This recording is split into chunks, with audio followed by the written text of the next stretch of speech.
Especially by the end of episode 2, if you were ever a Tupac fan, you're going to be looking at Puffy like, man, this dude sucks. Really? This dude sucks. Oh, yes.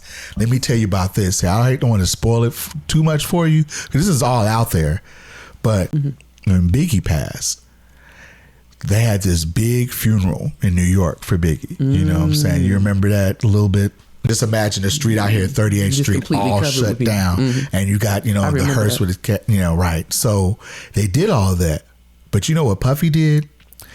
He put all the expenses and made it as a recoupable album expense against Biggie's album, so that Biggie's estate would have to pay for the funeral that he put together for Biggie.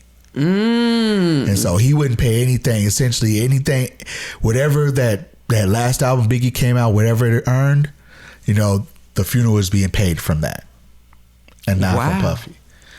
So imagine you're Biggie's mom, Miss Wallace, recently passed a few years ago, but you imagine Miss Wallace, you're sitting there thinking, okay, this is a very, very terrible time in my life, but Biggie, my son did a lot of great things in music. There should be money that's coming in, and his kids, because he had some kids, should be taken care of with this. And then you go in and you find out what this jackass Puffy done did. You're talking about, this is millions of dollars. And these artists, man, they're not getting millions. The album may make millions, but they get a fraction of that.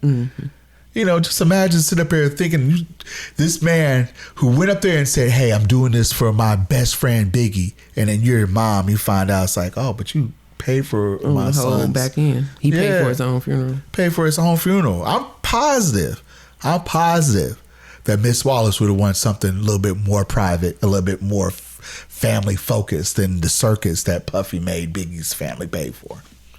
That's the type of man that Puffy is.